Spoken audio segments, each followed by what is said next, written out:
पुढ्या भोळ्या भाबळ्यावर एकही वर्ग न शिकलेली ती बहिणाबाई सांगते, पाहू नको रे ज्योतिषा नको हात माया पाहू, माया दैव मले कये माया दारी नको येऊ. अरे त्या अशिक्षित बहिणाबाईला या साधूंचे हे खोटाळे धंदे लक्षात आले. पण या देशातल्या सुशिक्षित स्त्रिया काही सुधारत नाही. आणि आता बुद्ध धम्म, धम्म म्हणजे हा काही धर्म नाही, ते तत्व आहे, तो विचार आहे जगण्याचा.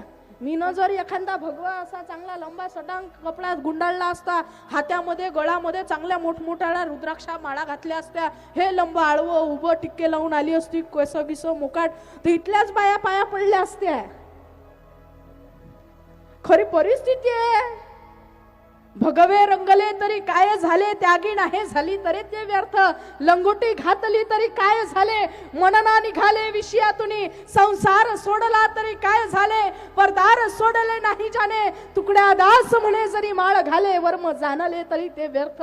अरे तुकडोजी महाराज असतील, गाडगे महाराज असतील, ह्या सर्व संतांनी सांगितलं काय, फक्त कर्माला चरण जा. भगवान तथागत भगवान गौतम बुद्धांनी काय सांगितलं, बुद्धम शरणम गच्छामी, बुद्धीला शरण जा. धम्मम शरणम गच्छामी, तत्वाला शरण जा, विचाराला शरण जा. संघम शरणम गच्छामी, जे लोक बुद्धीला शरण गेलेले असतील त्यांचा संघ तयार करा, त्या संघाला शरण जा. म्हणजे केवढं मोठं तत्वज्ञान, केवढा मोठा विचार. पण दुर्दैव या देशाचं, या महाराष्ट्राचं, या चळवळीचं की हा एवढा मोठा विचार, एवढं मोठं तत्वज्ञान ते सुद्धा तुम्ही एका रंगामध्ये, एका धर्मामध्ये आणि एका समाजापुरतं बांधून ठेवलंय.